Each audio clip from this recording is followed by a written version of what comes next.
3 ತಿಂಗಳಾಗಿದೆಯಲ್ಲಪ್ಪ ಗೃಹ ಇಲಾಖೆ ಸಚಿವರಾಗಿ. ದಿನ ಬೆಳಗ್ಗೆ ಇದ್ದರೆ ಎಲ್ಲರೂ ಬೈಕಂಡು ತಿರುಗ್ತಿರಲ್ಲ, ಎಲ್ಲದಕ್ಕೂ ನಿಮ್ಮದೇ ಬಾಯಿ ತೋರಿಸ್ತಿರಲ್ಲ. ಇವತ್ತೇನು ಹೇಳವ್ರೆ ನಿಮ್ಮ ಇಲಾಖೆ ಬಗ್ಗೆ?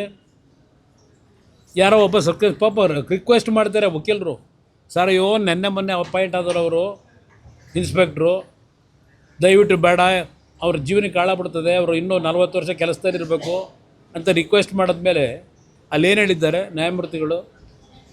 ಅವರಲ್ಲಪ್ಪ ಗೊತ್ತಿದೆ, ಮೇಲ್ಗಡೆ ಕೂತವರಲ್ಲ, ಅವ್ರುಗಳು ಇವರಿಗೆ ಚಿತಾವಣೆ ಮಾಡಿರ್ತಾರೆ.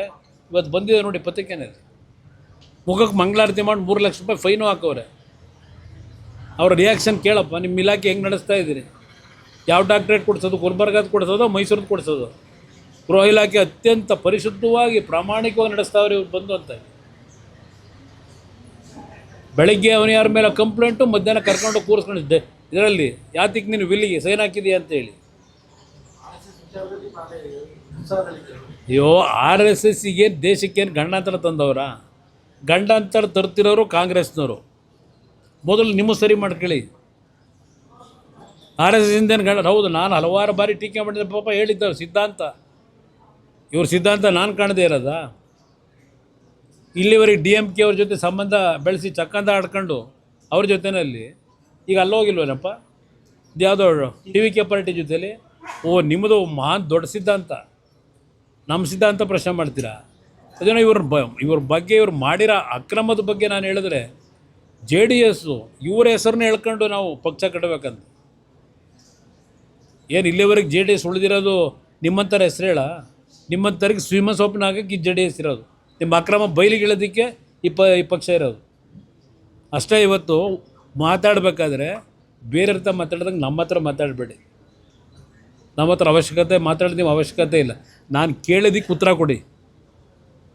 ನಾನು ಒಬ್ಬ ವಿರೋಧ ಪಕ್ಷದ ಸದಸ್ಯನಾಗಿ, ಒಂದು ಪಕ್ಷದ ಅಧ್ಯಕ್ಷನಾಗಿ, ನಿಮ್ಮಲ್ಲಿ ನೀವು ಮಾಡಿರ್ತಕ್ಕಂಥ ನೀವಿದ್ದಂಥ ಇಲಾಖೆನಲ್ಲಾಗಿರೋ ಅಕ್ರಮದ ಒಂದು ವಿಷಯ ಗೊತ್ತಿದ್ದು ಮುಚ್ಚಿಟ್ಟಿದ್ದೀರಲ್ಲ ಇಲ್ಲಿವರೆಗೆ, ಅದಕ್ಕೆ ಎನ್ಕರೇಜ್ಮೆಂಟ್ ಕೊಟ್ಟಿದ್ರಲ್ಲ, ಅದಕ್ಕೆ ಉತ್ತರ ಕೊಡಿ. ಬೇರೆದೆಲ್ಲ ಆಮೇಲೆ ಮಾತಾಡೋಣ ಚುನಾವಣೆ ಬಂದಾಗ.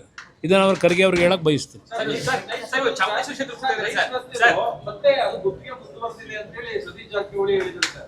ಅವ್ರಿಗೆ ಏನಾದ್ರು ಯಾವುದೇ ಇಂಥ ಮಂತ್ರಿಗಳು ಇತ್ಕೊಂಡು ಈ ರಾಜ್ಯ ಉಳಿಸ್ತೀರಾ?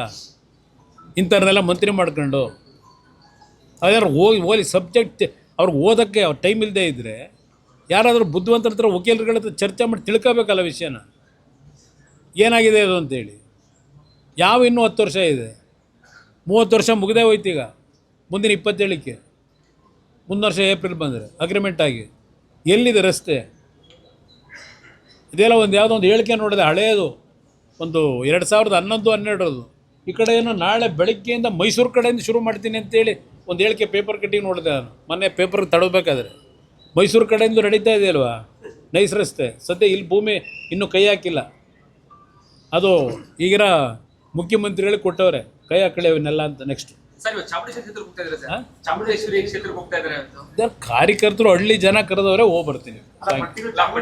ಅದು 2ನೇ ತಾರೀಕು ಒಂದು ಕಾರ್ಯಕ್ರಮ ನಿಗದಿ ಮಾಡಿದರು. ನಾನು ಮತ್ತು ನಮ್ಮ ಚುಂಚನಗಿರಿ ಕ್ಷೇತ್ರದ ಸ್ವಾಮೀಜಿಯವರು ಹೋಗಬೇಕಾಗಿತ್ತು.